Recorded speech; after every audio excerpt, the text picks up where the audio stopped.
Hello everyone, my name is Bobby Lockhart. I'm the creator of Codemancer, and I'm going to show you a bit about this game that I made with a fantastic team of people, which I'll hopefully get to mention some of their names throughout this little tour.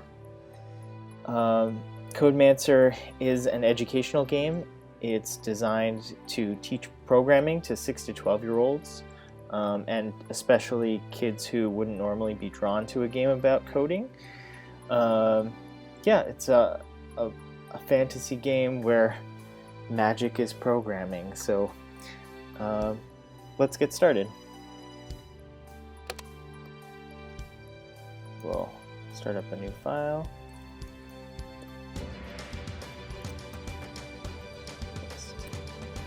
All right. Aurora, wake up! So, it's as your you first can day hear, of wizard the game school. is fully voiced. Come on, Rory Bean, we might be late if... Part of that reasoning is this is a game for 6 to 12-year-olds, and throughout that range, there's no guarantee that the player can read or that they can read at this level, and this is not a game about reading, so it's not particularly important that they be able to read.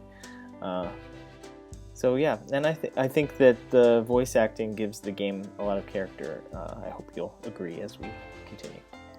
Oh, you're already up. I hardly slept. I was too excited. Well, the first day of wizard school is the easiest. From what I hear, anyway. I'm proud of you, Aurora. You're gonna do great. And now we Welcome get to the first to day of Lovelace school Academy. here, first day of wizard school, and meet our teacher, our first teacher of many throughout this game. I'm Miss Hopper. And this is my familiar Waz. Say hello, Waz. You'll notice the names of some famous computer scientists. Come with me and you'll choose your own familiar. I really wish that this was an interactive The presentation. Bitbeak unleashes a flock of energy gliders on our enemies. That way I could ask the audience what familiar you want to choose, but I'll just go through the descriptions. The Hyperhound attacks with a devastating howl wave. The Macrocat has a slash attack that slices through puppets. Let's choose the Macrocat. Pleased to meet you. I'm Aurora. Hi, I'm Bella. All right, everyone, let's get started.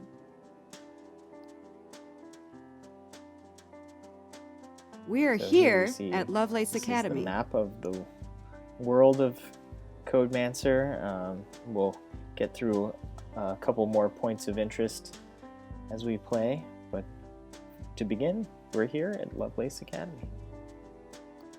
Let's start with Lesson 0.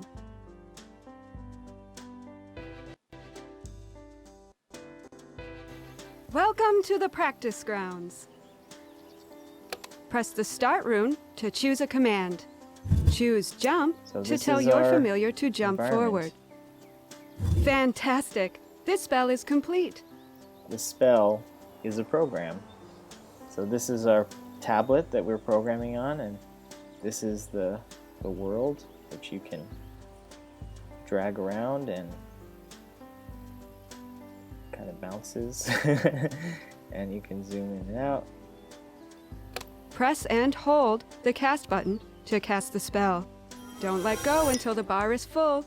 And you notice that time is frozen while I hold this bar, and that's so that your timing can be precise, and then also this is undoable, sort of. So if I just move my mouse off the bar, yeah, now the code doesn't execute. But I'm getting a strong hint here that this is what I should be doing, so that's what I'll do. Way to go! You know, Aurora, you don't have to ride on top of your familiar. Most Codemancers stay behind, where it's safe. If she's not safe, I don't want to be safe either. This is introducing some character and also like explaining a bit about the world. Once again, we always start with the start rune. You can add as many lines as you need. Here, One more. we're getting the player used to the idea that they can You're write ready. multi-line Hold the cast button. programs. Even though, as you'll see in a second, there's a better way to write this particular multi-line program. This looks familiar. Yeah, it's the exact same level, huh?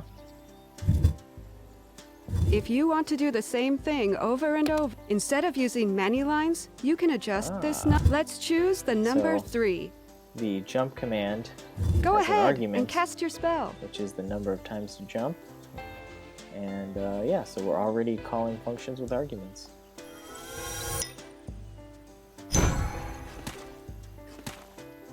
We did it!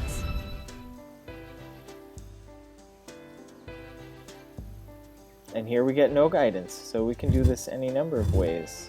Maybe go forward 2, and then go 1, and then 2 more.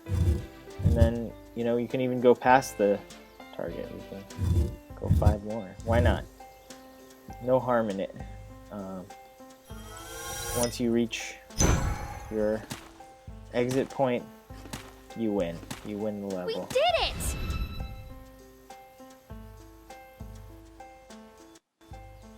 Let's learn how to turn. First, add a jump rune. Then choose left to tell your familiar to turn left. Oh no, it should be Ooh. turn and then So we made a jump. mistake. We're learning how to deal with mistakes. Press and hold this rune until the line. Now you can drag the line up or down to change the order. So yeah, this is the only time you really need to drag, is if you're moving lines around in different order, or you know, you can always, instead of doing that, you can Or drag the line get left rid of to delete it. that line.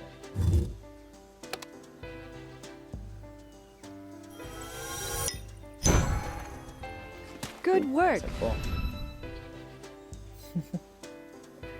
This is It looks like you're doing great out there. I hope it's. Ah! Dad, go home. You're embarrassing me. these character designs are by one of the artists, Patrick Beavers. Yeah, great stuff.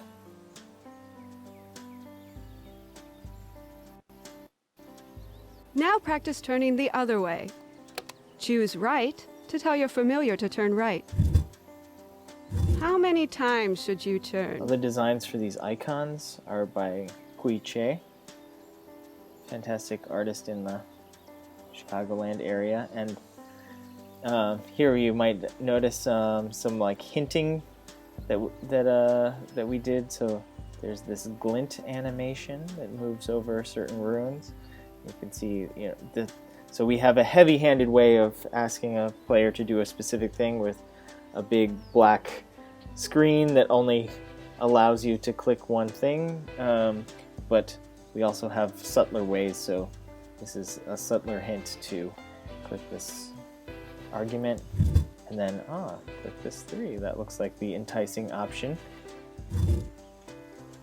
So we're turning 3. This is, you know, introducing the player to this hexagonal grid world.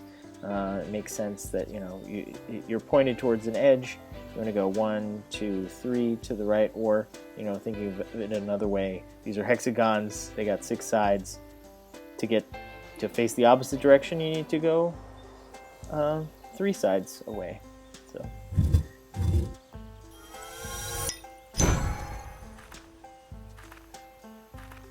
We did it!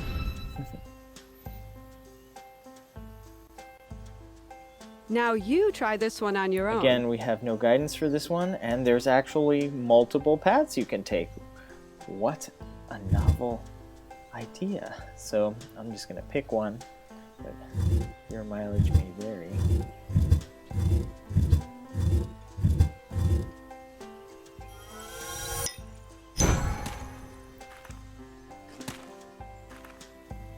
Way to go.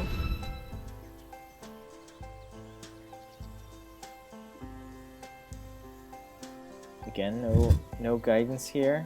You just need to make a plan and execute that plan. We can even do things non-optimally. It's totally fine. There we go. If Whatever things works, don't go exactly as but planned, there's a way to recover. use Things this don't button actually to start work out. again. You can hit this reset button, and your character will go right back to the start and get another chance to start again. That's definitely more useful for the longer levels than for ones like this. Oh, Since great job! If your code ends, then it'll reset. You're doing well with your familiar, Aurora. What will you call her? She said her name is Bella.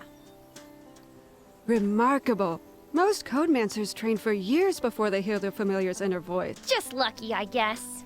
So yeah, the magic system in Codemancer, I wanted to make sure that there was no sort of heredity involved, because I am not a big fan of the idea that magic is granted by birthright to certain individuals. I think it's important that we give kids the message that they can achieve anything with hard work. So that's the case in the world of Codemancer. Anyone can be a master Codemancer if they put in the time. But just for the sake of brevity, I did give Aurora a little gift, which is that she can hear the voice of her familiar, and that makes the story a lot easier to tell.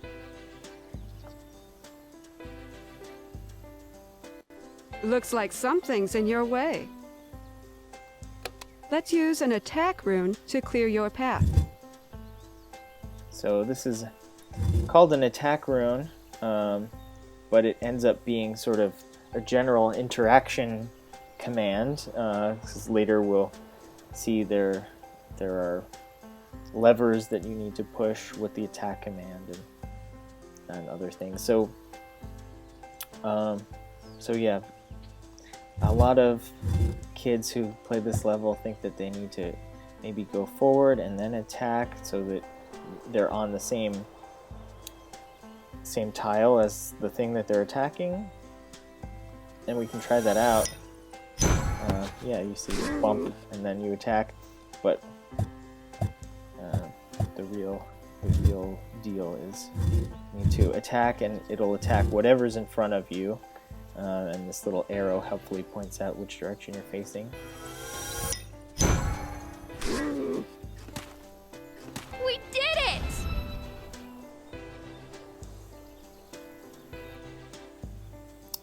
And here's a level that allows kids who are very self-directed to give themselves a larger goal.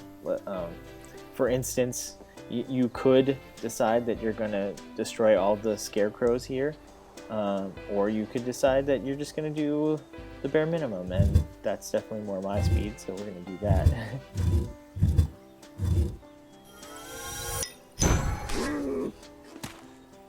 We did it!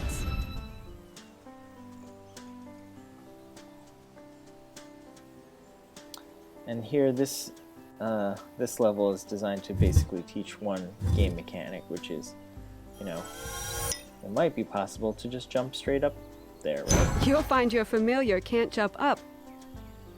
Not so. So we need to do a little bit of more finesse here. Take the long way around.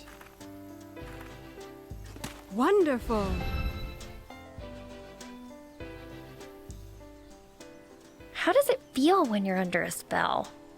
So this cutscene actually has a very important purpose. It used to feel bad, like I was watching but now it's okay, because I trust you. So it's designed to establish consent, because it's really important that kids know that the rest of the game they're going to be spending commanding their animal familiar to go different places, attack things, and interact with various things. But it's important that they know that they're doing so with permission. So their familiar has consented to this relationship, and they're gonna do this as a team. I trust you too.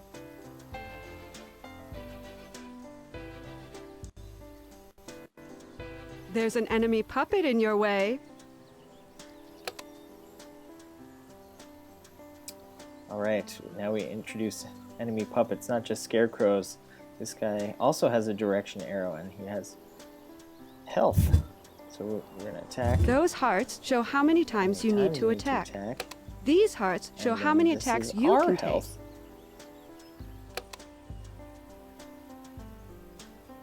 So, we need to attack twice.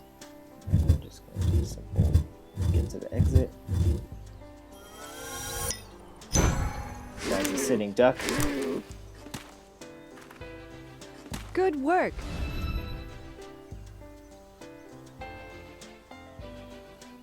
Miss Hopper, are puppets alive? Again, important messages for children. We want to make sure that they know that when they destroy things, they're never destroying a living being with feelings. These puppets are just basically magical robots. Alive? Certainly not. Puppets are made from scraps of magic by a wizard. They have no life of their own. They even fall apart if their creator falls asleep. Good. That way I don't have to feel bad about smashing them. Exactly, and neither does the player.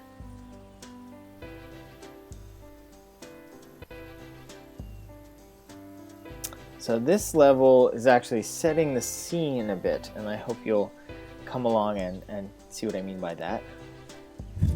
So we're just going to get to the exit very simply. Right forward, right jump, right jump.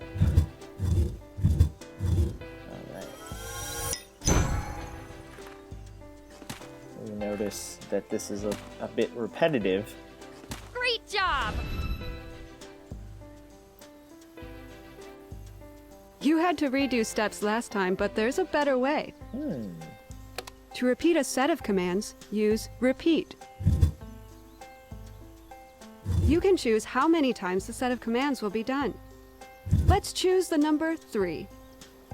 Commands to repeat go here, between repeat and stop.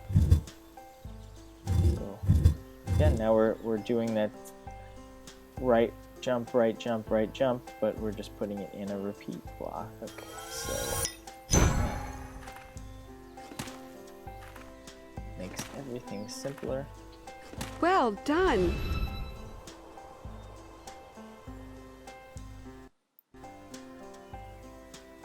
This is our first real computer science concept, looping constructs. I guess sequential algorithms are important also, but flow control is really what makes programming, I think. So loops. Again, we're going to repeat. Right, attack twice. We learned all of these skills individually, and now here they are coming together.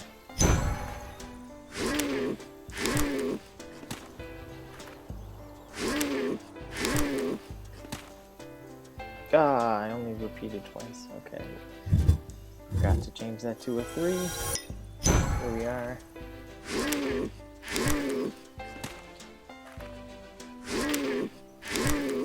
You viewers at home probably saw that coming. Way to go!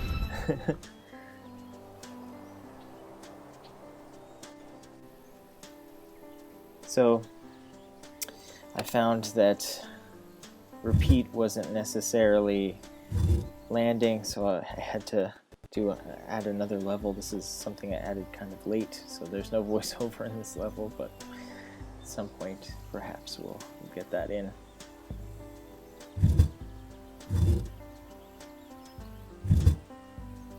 I hope that even for non-readers, the sort of miming gets the point across. Lots of those subtle hints again, you may have noticed.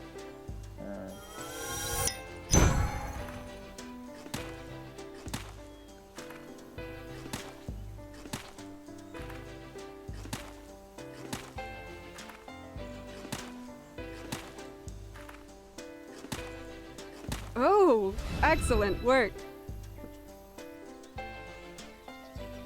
Dad, wasn't that amazing? Did you see that? Oh, I guess he went home. Curious. The puppets can move. Luckily, you have the power to freeze time. Try it. Excellent. Now Time let's get controls. things moving So, again.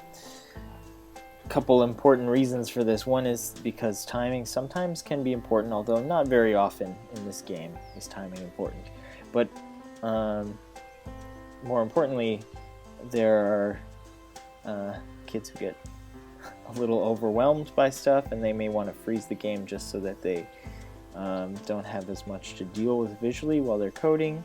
And then also kids with motor issues may want to freeze the timeline so that they have time to do what they need to do. Well done. Aren't time controls great? I think so. So you might notice actually that this Grefly, which is what we call them internally, although the name's never said in the game, has a bit of a red glow around it, and that's just to indicate that it has a spell that it's executing. And when we add a spell to Aurora and her familiar, they get a yellow glow around them, and that's more significant later on, but it's just nice to know that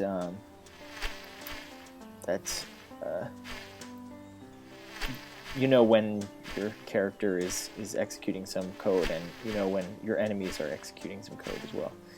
In fact, I don't know if this will work. Yeah, you can get a sneak preview of what your enemy's code is that they're executing right now. So this is basically while true, left 3, forward 1, right 3, forward 1.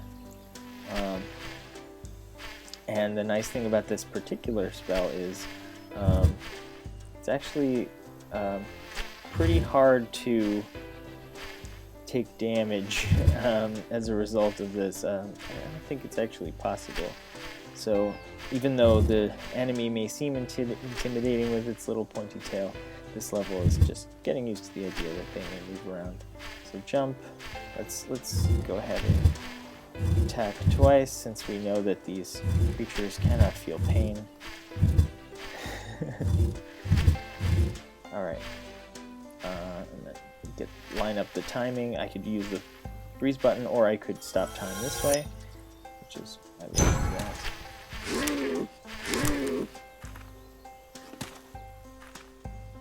You did it.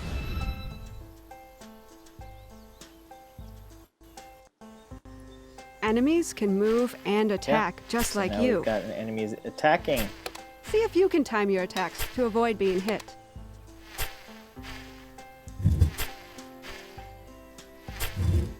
I think we should be able to bypass one of them. But the other we will have to deal with.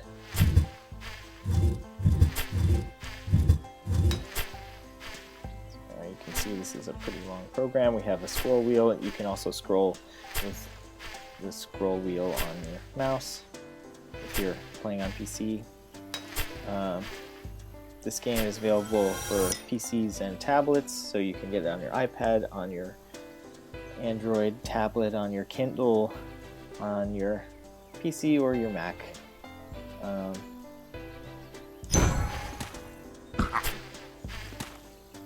So we got hit once, but I think we'll be okay.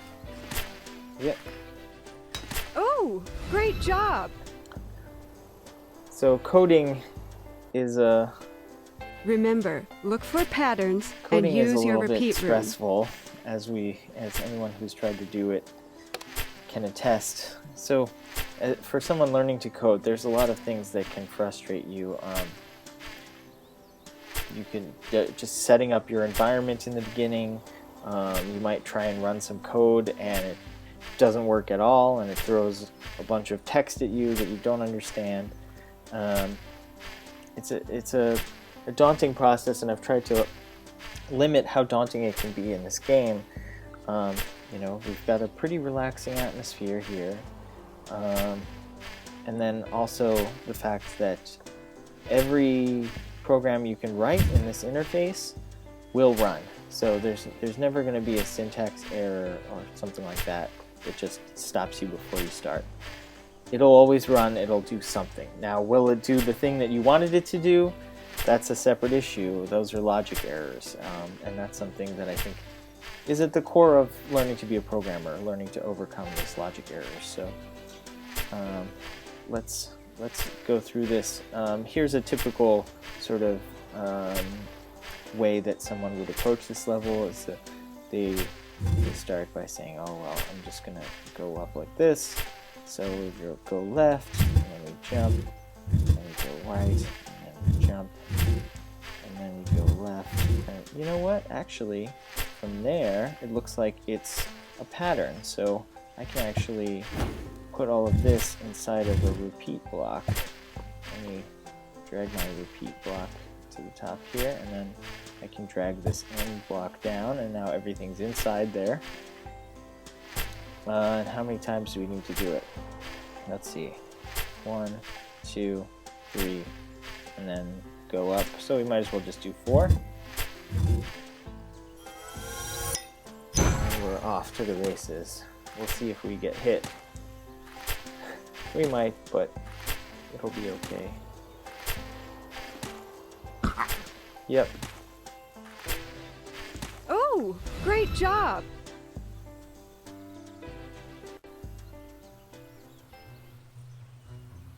Uh-oh. Can find your daddy?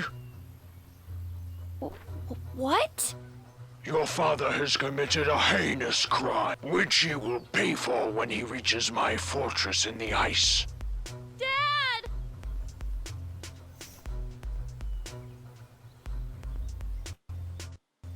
Oh no, some puppets are taking your father. Alright, so you can see your dad is right here. He's being carried off by some kind of a puppet. And here you are down here. And you just need to try and chase your dad up to the top here. Well, you'll see. Again, we'll go through a sort of thought process of someone playing the game. So they'll see that they need to go forward and then turn left and attack so that they can get through to here and then try and get to dad. Let's see, we just need to go forward twice here, and then we can get to dad. Maybe we can attack the thing that's carrying.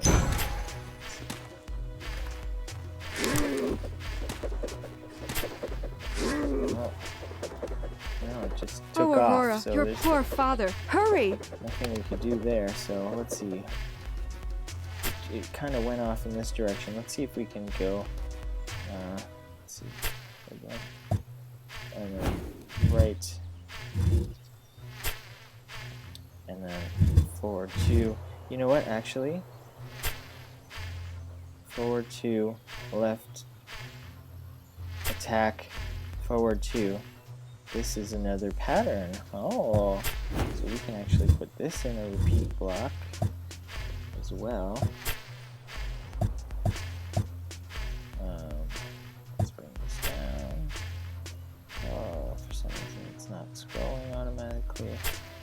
Anyway, here we go. Let's see how many times we need to do it. 1, 2, 3 times. Let's see if we can catch up to dear old dad.